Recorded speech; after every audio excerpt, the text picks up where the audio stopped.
All right. Wow. You know what? We should have one service a year. We should just have one service a year where all we do is just the greeting time. Because some of you just can't get enough of each other. Isn't that awesome? I just love that. You guys are just like, I just want to visit for another hour. That's awesome.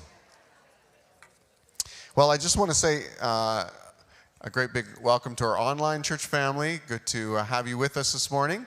We're always thrilled for those who join us online, and you might be traveling or you might be just not live in Moose Jaw, but we're thrilled that you've joined us today.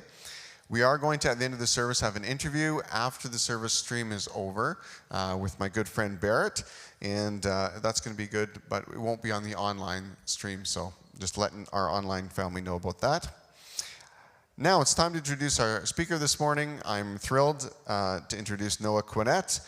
Noah has been our facility manager for 2 years, and he made a commitment of 2 years to us as a church. And that was really helpful to us because his 2 years have been 2 years where we've needed someone with his kind of expertise. He has a background in architectural technology, and so that means lots of things. I know it means he can read a blueprint, but I'm sure it means way more than that because I don't know too much in that area. And that's been really helpful to us as a church because in the last 2 years we've been doing renovations on our roof and around our building that needed that kind of expertise. And so I know our building committee has been especially grateful for Noah's ongoing work with our facility renovations.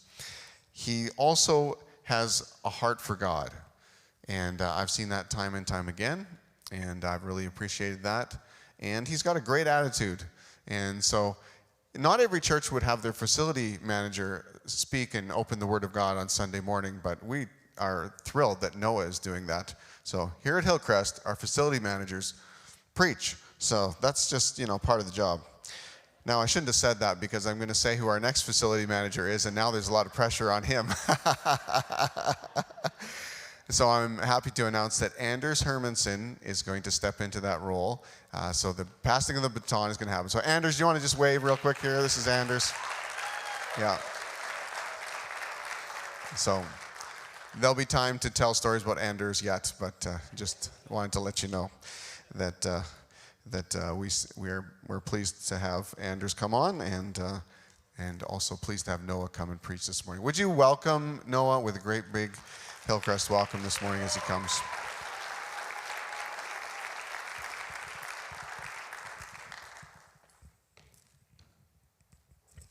Thanks, Steve. Ooh, a table. Will this be, the structural stability of this might be able to hold my laptop. It's been a fun 2 years. So we'll just get straight to the word. I have the pleasure of finishing up Mark 14. So we'll be reading from verse 53 to 72. Just getting my timer here. And if you didn't bring a Bible today, good news. Ooh, an upgrade. Oh, that could be a good, oh yeah, perfect. Thanks, Steve. Perfect. Everyone give Steve a hand there.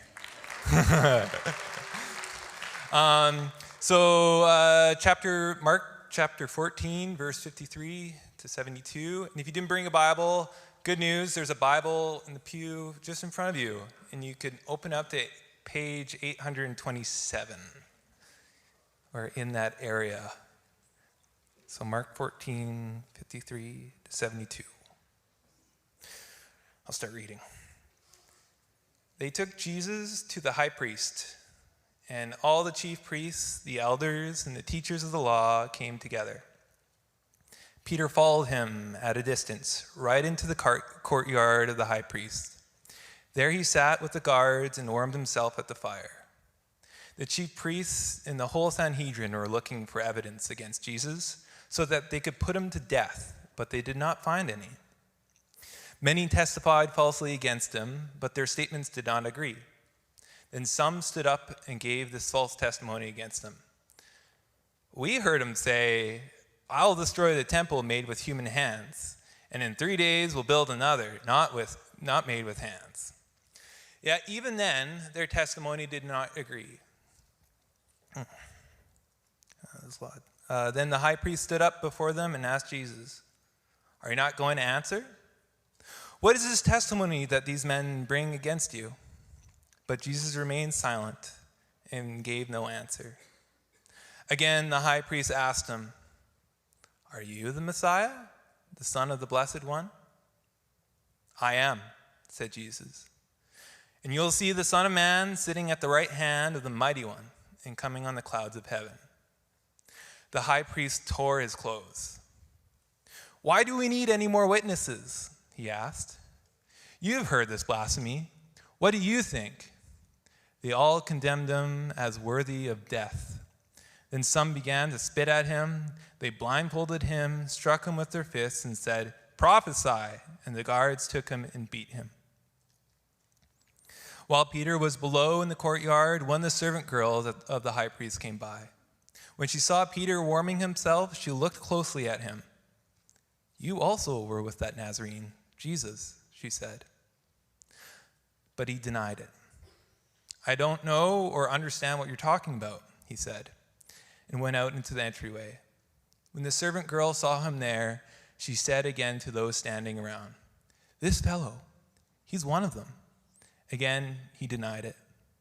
In a little while, those standing near to Peter, again he denied it. After a little while, those standing near said to Peter, "Surely you're one of them, for you're Galilean."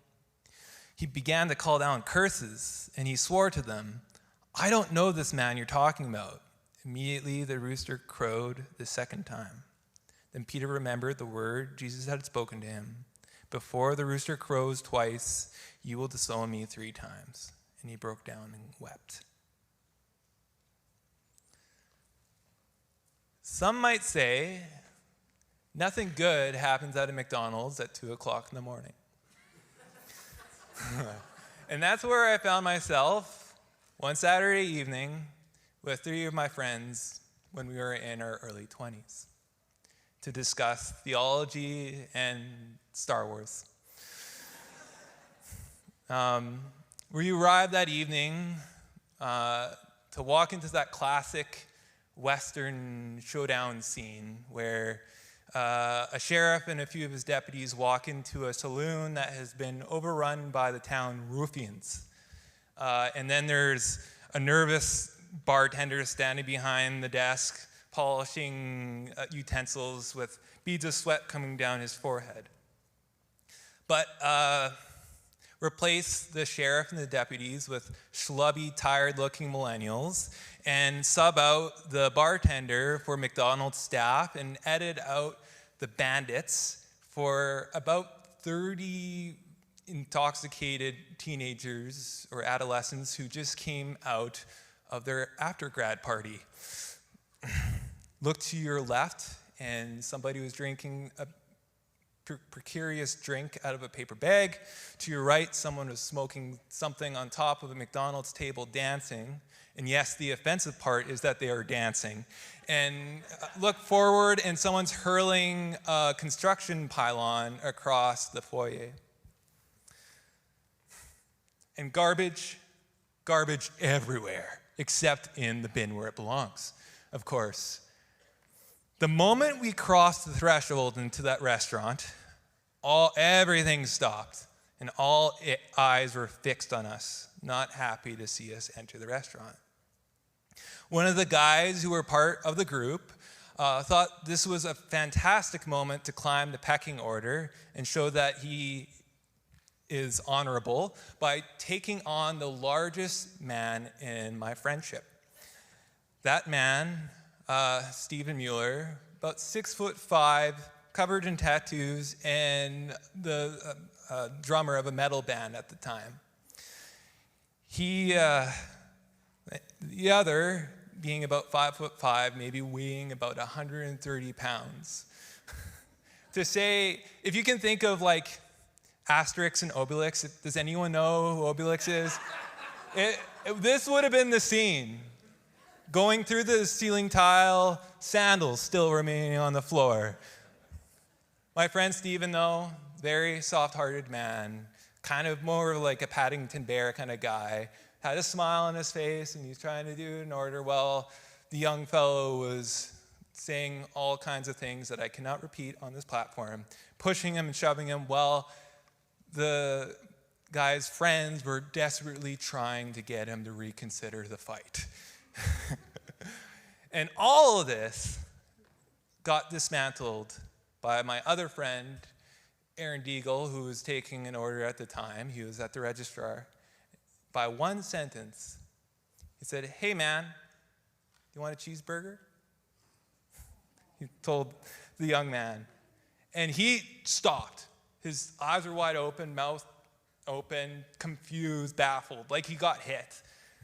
And he's like, "What's wrong with you guys? What is wrong with you guys?" And then his friends finally mustered the strength to pull him away, and the party was then held out in the parking lot. So me and my friends were able to enjoy our cheap cheeseburgers and McFlurries in the corner. We finished the evening with asking the staff if they needed help cleaning up. They declined, and we went on our way.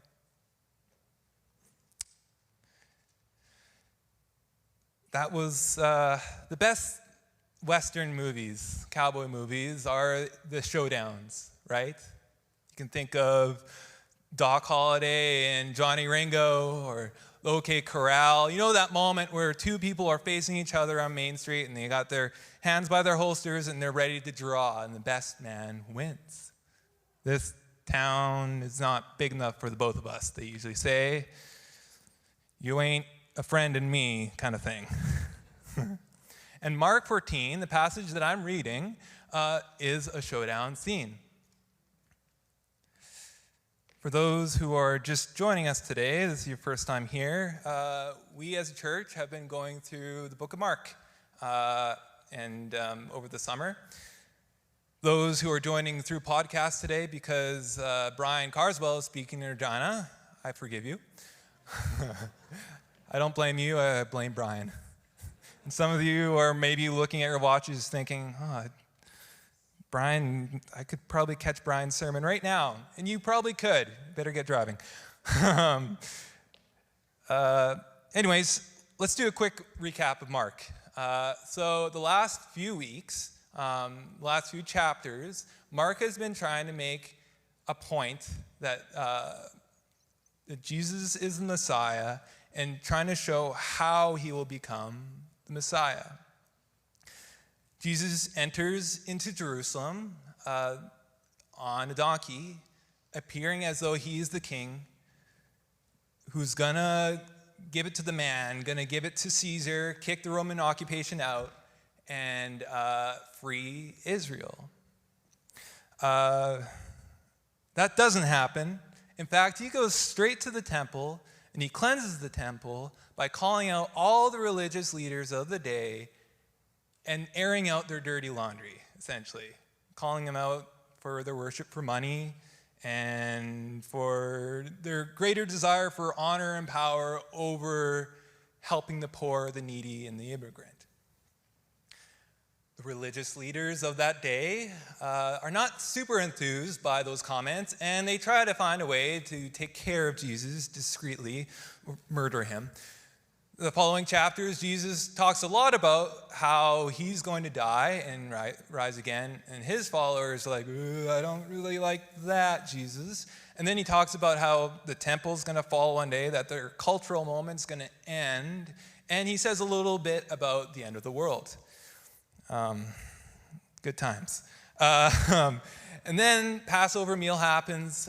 Somewhere in there, Jesus calls out Judas for his love of money. Judas goes off and he joins in with the religious leaders to help set up him getting captured. And then Jesus tells his followers that they're all going to run away when he gets captured, even Peter. And Peter disputes that point. Sure enough, Judas shows up at a garden, or while Jesus and his followers are at a garden, Jesus shows up with the religious angry leaders and the mob. And Peter defends Jesus the only way he knows how, with a sword. Jesus says, this is not how we're doing things. Jesus willingly gives himself over to his captors. And that's where we are today. Peter trying to stick to his promise, following Jesus from a distance, about to witness the Doc Holliday, Johnny Ringo showdown moment of the biblical narrative. All right, we caught up? We good? Okay. So let's back to the passage. This is a showdown moment. Before I describe that or explain it, let's do some Greek, Hebrew, Bible nerdy stuff. The word Messiah, I mentioned it already. This is what the Jewish people were waiting for to redeem Israel. Messiah translates to anointed one in Hebrew. Anointed means, because that's not a word that any of us use in our common workspace unless you're a pastor. Anointed means someone that is set apart or made different for God. Another good replacement word is the word holy. You've heard that word before. The awkward part is Caiaphas, who's the high priest who Jesus has brought before, he has this really big hat with a big golden plaque on it. And that golden plaque on his hat says, Holy to Yahweh, which means anointed one, which means he also is some kind of Messiah figure, which this is saying that Jesus is making the claim that he is the high priest. The town isn't big enough for the both of us kind of moment. There can only be one high priest. So, Jesus is arrested and brought forward to the council. Council is they already made up their mind on what they want to do. They know what his punishment ought to be, and that's death. But they don't know why yet. So they're all coming up with these lies. None of them are holding. And Caiaphas asks the question, are you the Messiah, the Son of the Blessed One? And that could be, in modern translation, hey, are you gunning for my job? Someone put you up to this? Are you gunning for my job? And Jesus' response is legendary. It's the, I'm your Huckleberry, or if you don't understand that reference, I'm Iron Man, or fill in an amazing movie reference that oh, that's so good, kind of statement. And it's, I am, and you'll see the Son of Man sitting at the right hand of the Mighty One and coming on the clouds of heaven. And everybody loses their mind at that statement. So much so that the high priest, who would have had the most expensive clothing, tears it. He's so angry. And this is what his claim is. I am the real high priest. I am that messianic figure. And you're nothing but beasts or animals who are trampling on innocent people. You didn't get that from that statement?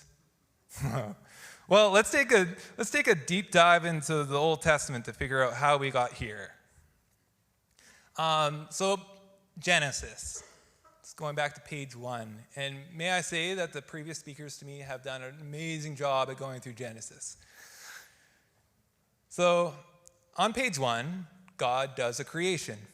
He creates the heavens and the earth, and on that earth, plants and animals. The thing about animals is that they usually do what is right in their own eyes.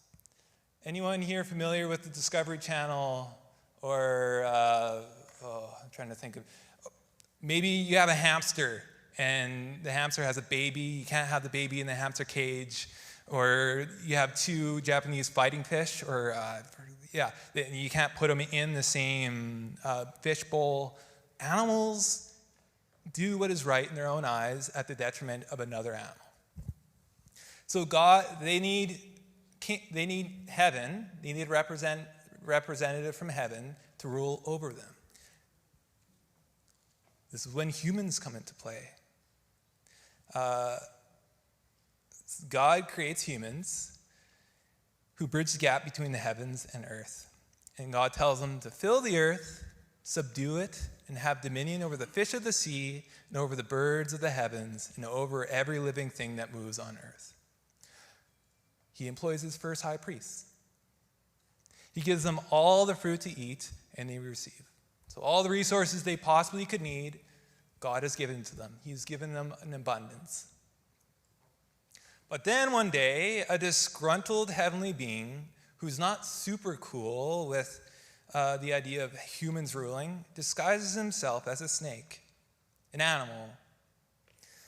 And he convinces the humans that God is holding out on you.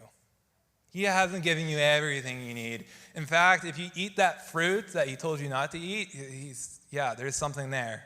You'll know the difference between good and bad. That was something that would have been part of God's promise. And so the humans listened to the animal. Instead of ruling over the animal, they let themselves be ruled by it.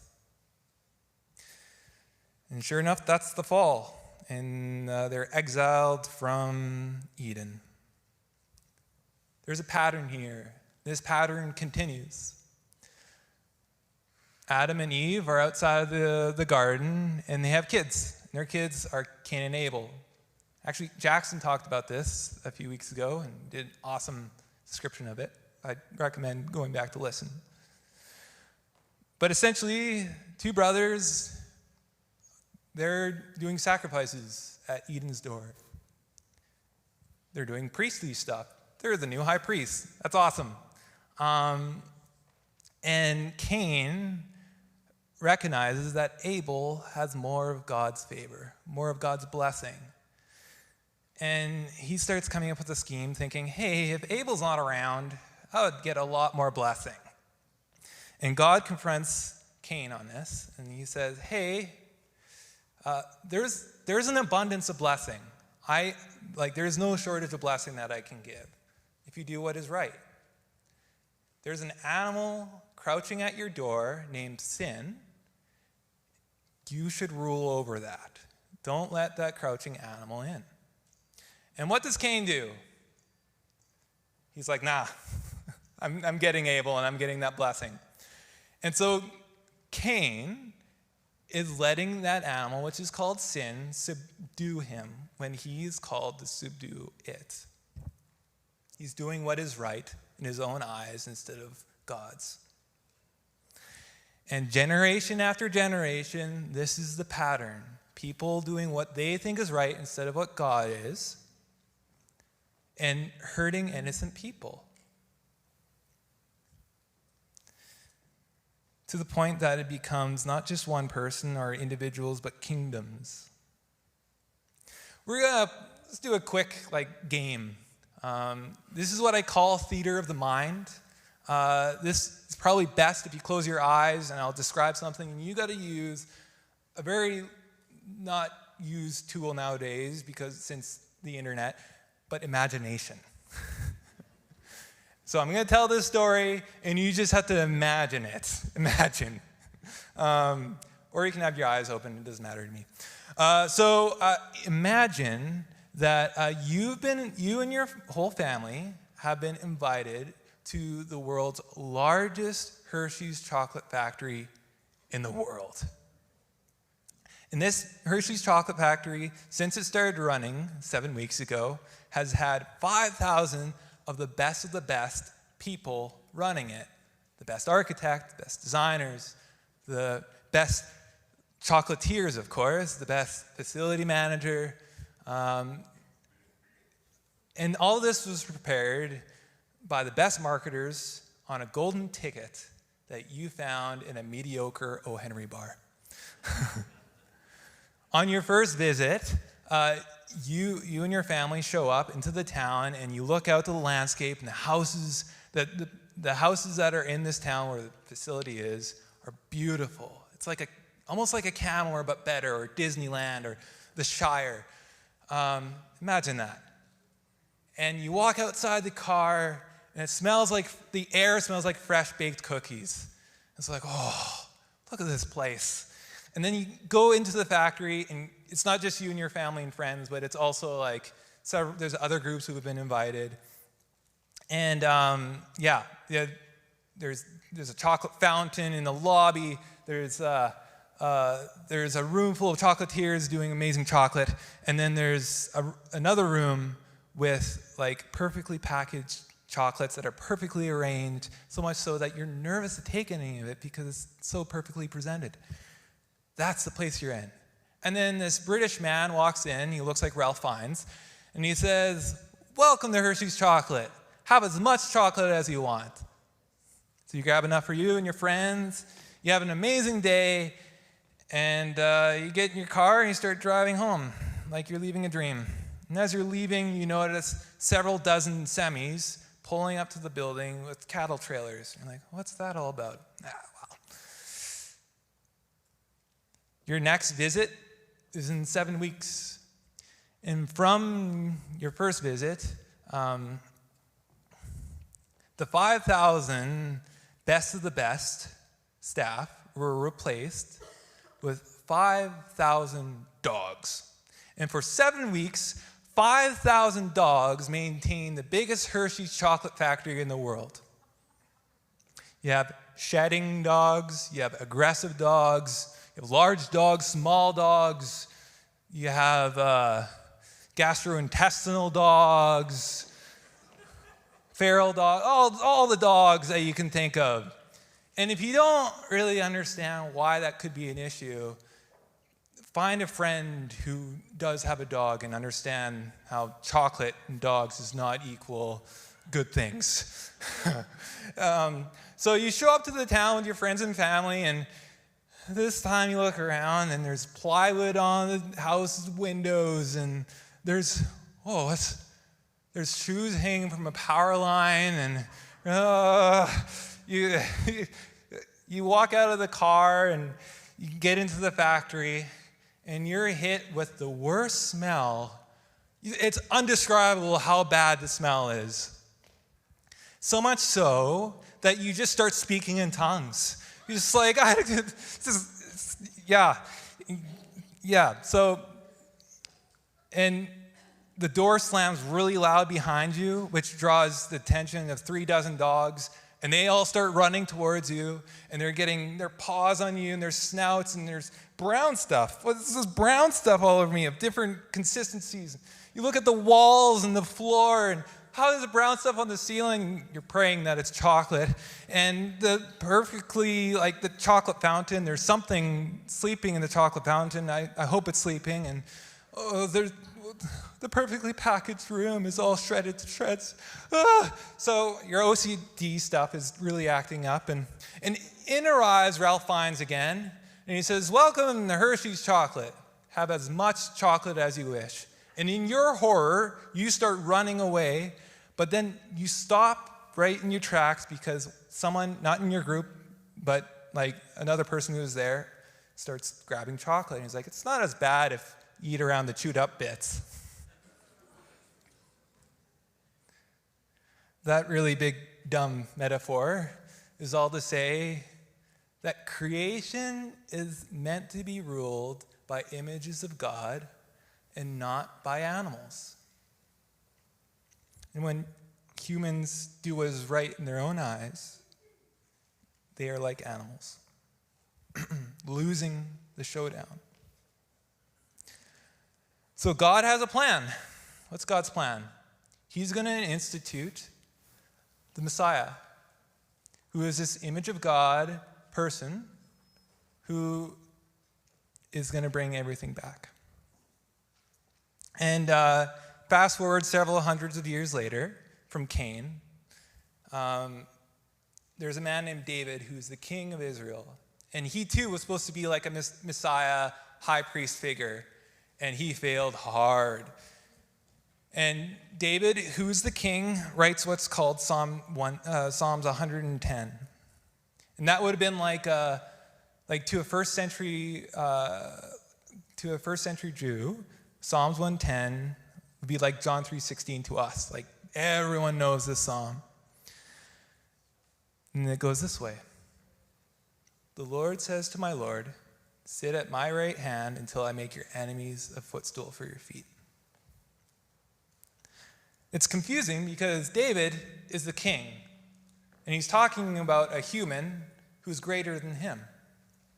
That's like the or the executive of like Disney going, yeah, I heard my boss talking to God the other day. Like, David's making a claim that there's someone greater than him that's going to come, and that God is going to give him the rightful ruling place. Fast forward several books later to Daniel. Daniel is an Israelite serving under a Babylonian empire, and talk about kingdoms that crushed innocent people who would have behaved like a beast or an animal. Babylon was a great place to see that. So Daniel's operating in this kingdom, and he has a dream, and this dream is called Daniel 7. Now, to best illustrate this dream, I hired an artist. He asked for only a few hundred Bitcoin, and I trusted that he could get the imagery done. Here we go. He calls himself an artist trapped in an untalented body, and I probably should have, heeded to that. So in Daniel's dream, there are 4 horrific beasts that look like animals that come out of the ocean or the sea. And the last one, the purple one, is so horrible that it doesn't even look like an animal anymore. It has iron teeth. It has a lot of horns on its head. It has a smaller horn that's very arrogant. The horns being, that's an animal's weapon, right? And so this one specifically is crushing innocent people. And Daniel's seeing this horrific sight of these animals crushing innocent people.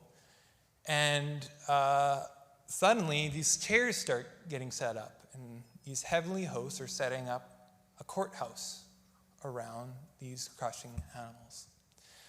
And then God shows up, sits on the throne, and he makes suddenly the animal that doesn't really look like an animal is dead. He's no longer crushing people, just falls over, dies. And then the other 3 just give all their authority over to God. And then Daniel sees a guy coming on the clouds, a man, called the Son of Man, coming on the clouds of heaven. And God gives him all that authority. Jesus, we can take the photo down now. Thank you. Jesus is the Son of Man coming on the clouds, sitting at the right hand of God. So as Jesus is in this courthouse and people are judging him and he's getting crushed, Jesus can hear the seats getting set up by the heavenly realm. Because what Caiaphas doesn't know is that he is in a courthouse, but he's not the one ruling it. And pretty soon, God's going to take that authority and give it to Jesus. In Jesus' posture, Caiaphas has a holster full of weapons and full of people that will do his bidding. Jesus has an empty holster. Because he knows the truth. That God is the only one that gives authority, and that he's the one that's going to give it to him, even through death. Jesus wins the showdown with an empty holster. Pan to Peter. We forgot about Peter. He's still there trying to stick to Jesus and do his best to be a good follower. He's in the courtyard. And I should remind you that Peter had a sword in his holster, and Jesus rebuked him for it. Now he's watching his everything, his Messiah, willingly get beat up. When he knows that Jesus could hit Caiaphas, and he could hit him so hard he'd go into the sun and his shoes would stay back behind like Obelix. But Jesus doesn't. So Peter, who finds himself afraid and disappointment and worried for his own life, starts denying Christ.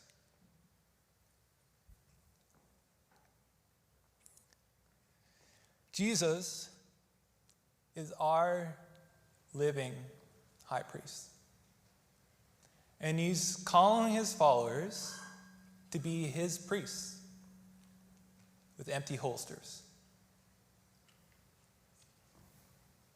What's in your holster? What's your go-to when you're in a moment of conflict? When someone slights you? When someone slights your friend or your political party, your church? How do you treat people who are being hostile to you and your friends?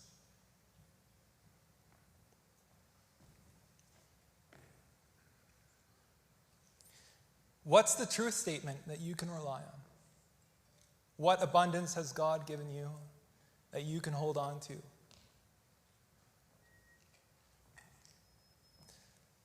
The reality is, the person that you're standing off against, the showdown that you're having, that person isn't the enemy. The enemy is that disgruntled heavenly being called Satan. The enemy is sin. And the enemy is those corrupt ideas that are operating in this world. And you cannot use a weapon against them. The only way of winning is through empty hands and an empty holster, relying on the abundance that God gives you. Hey man, would you like a cheeseburger? Some say nothing good happens at a McDonald's at 2 a.m. That's until 4 priests walk in, bearing the kingdom of God, following their high priest. I'll close in prayer. Lord, you are our high priest. And our response is surrendering all to you. Place on our heart the things that we will use and have used against other people to get our own way.